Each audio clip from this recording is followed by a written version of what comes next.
I'm going to say, be very relaxed and very comfortable. Okay? There you go.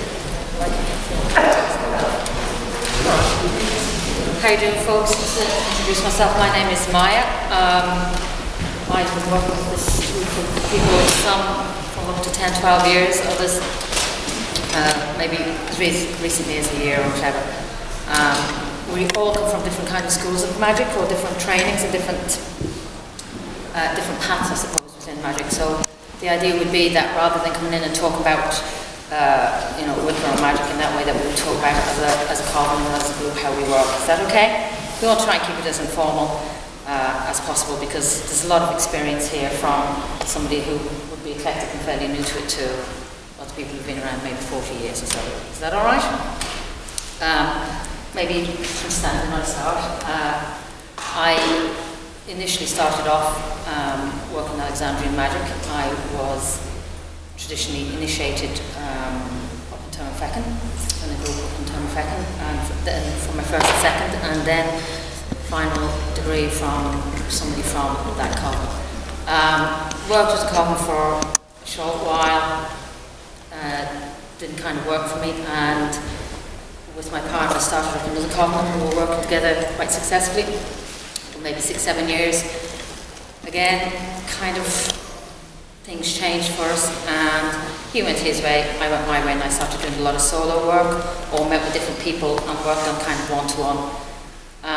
Followed that through for a good few years until the partner I was now, and himself and myself have been working as a couple, but in that time I've worked with other people.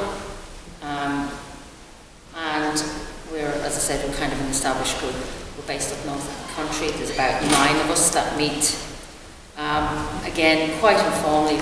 We've all got real world and real life type of thing. You know, it says, you call it coven there. Within, I suppose, within the way we work. I mean, I live up north. I commute 5 hours a day to Dublin to work.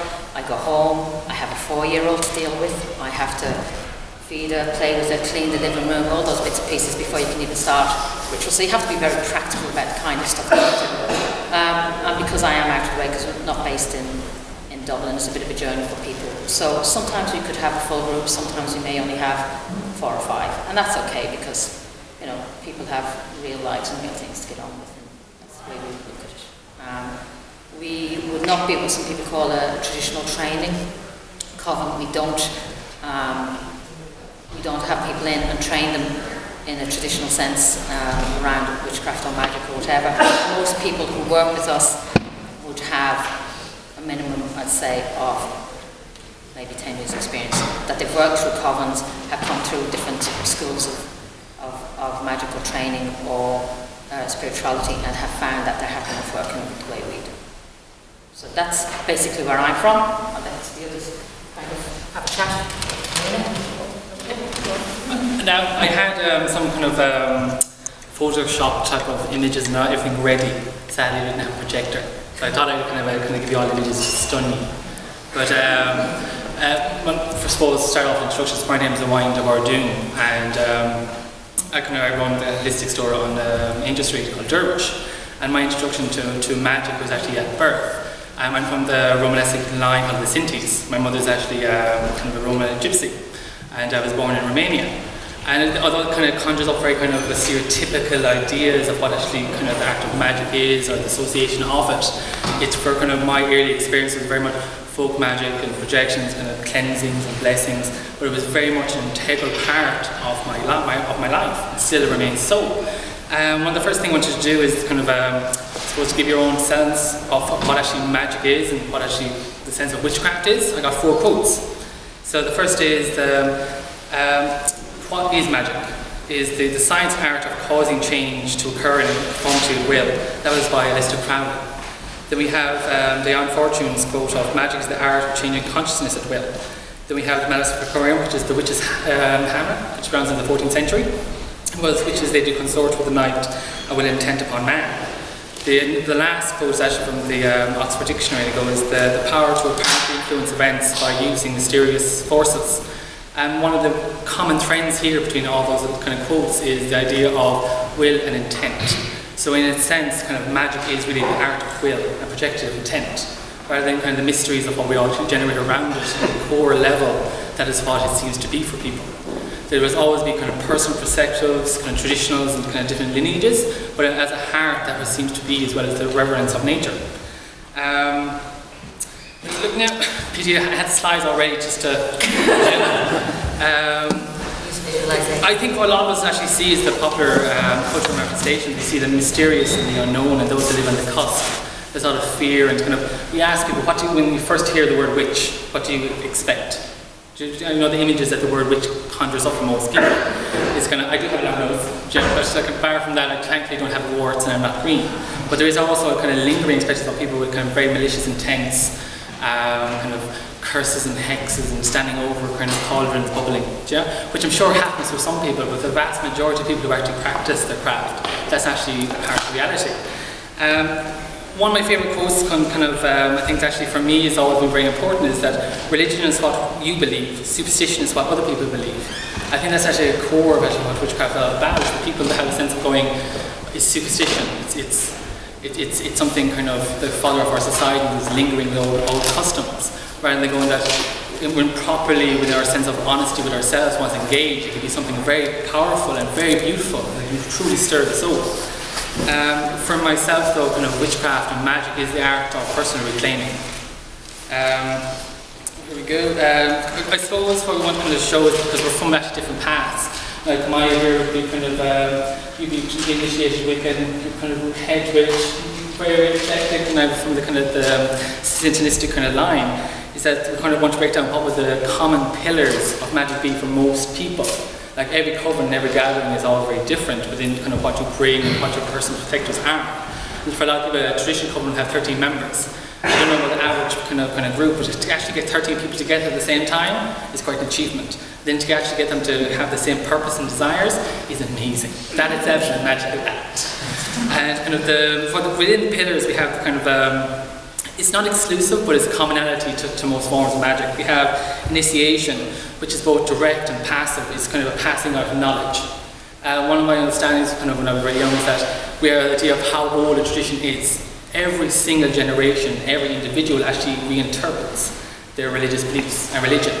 So we think like one of the oldest kind of belief systems here in Ireland would be kind of the Roman Catholic Church. Kind of, if you want to be very technical about it, the oldest actually person, I would say, Roman Catholics in Ireland are probably 104 years old, because probably the oldest person is actually practising. Because we have this idea that the strict rules and strict interpretations, but it's actually by nature and by who we are. Life is very fluid, but there are nevertheless still core fundamentals. Next is kind of experiencing the divine in a singular personal way, that you are the priests and priestesses of your own personal belief. There is personal responsibility.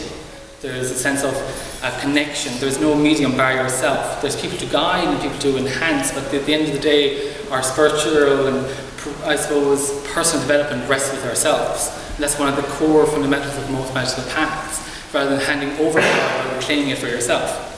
Next is kind of observation and celebration of nature, be it the Sabbath, the Esbats, kind of the cycle of life. Most people actually still here in Ireland, we still have some celebrations like Samhain, which is the All Hallows Eve and Halloween, which is the most popular. We also have Bridget's Day, coming just after, I suppose, the Wren Boys and St. Stephen's Day, which is, if anyone's interested, there's a gathering happening in Sandiford, organised in the last 4 years. And if you haven't been, it's quite a lot of fun. They actually gather and kind of generate money for charities. And the next is kind of most kind of, I suppose, paths where I kind of work with the mythologies of the elder traditions and both in archetypes and kind of internal reflections as personal realizations through them. Is the idea that kind of, the knowledge that we have inherited isn't just kind of a fixed, stigmatic interpretation, but it's a living reality for us.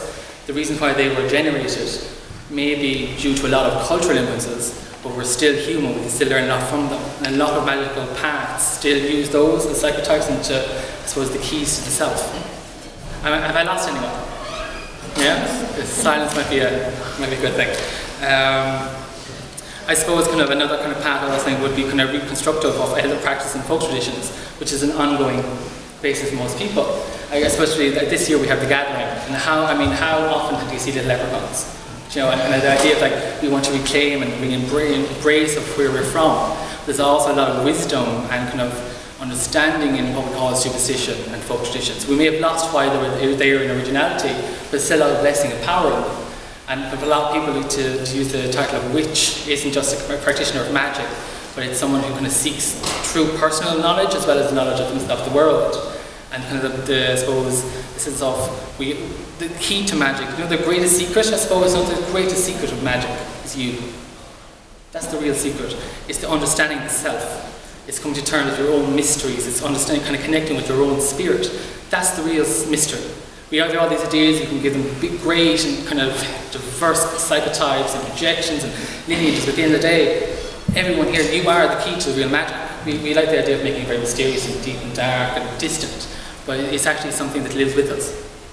I suppose to continue with kind of there would be kind of a lot of people would, I suppose, the 6 primary principles that most kind of magic acts actually evolve around would be mentalism, which is the idea of thought is everything. If you change your perspective, you change your world. You change how you engage with your world, how you see the world. Therefore, you have changed the world. Which means kind of a simple act can become a very powerful tool, or a disaster can in itself become a blessing. It doesn't necessarily mean you need to distance yourself from reality. The same way that you can empower it in a blessing, the way that is actually truly and genuinely magic and practical. Next would be kind of correspondence, which is as above, so below. The idea that all things are connected.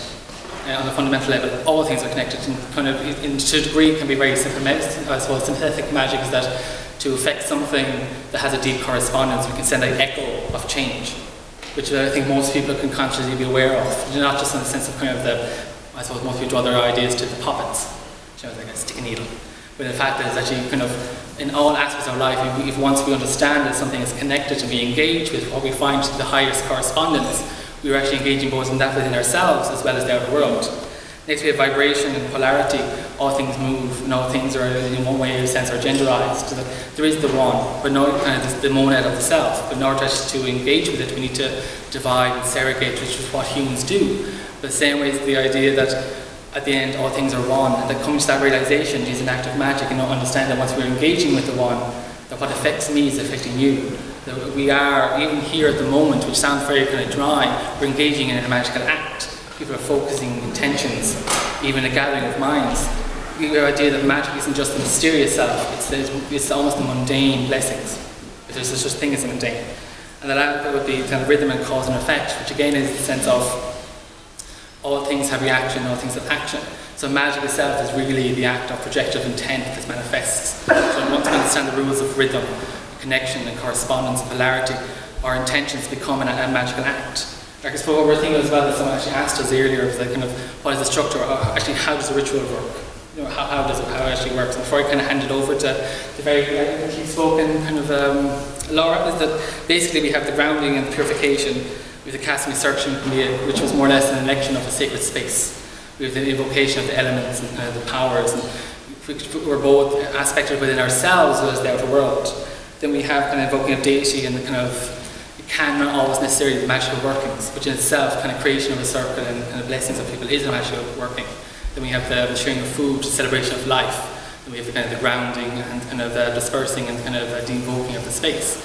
Have I lost people? Do you know, I'm realizing I'm talking quite a lot, and a lot of people are nodding, a lot of people are kind of looking,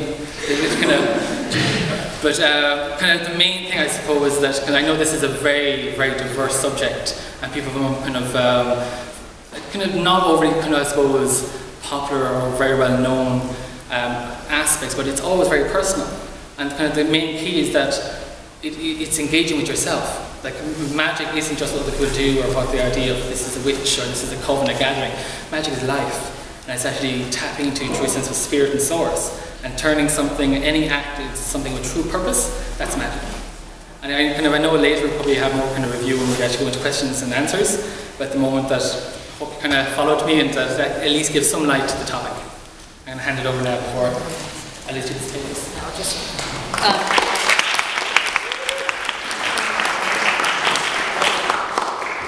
I suppose listening to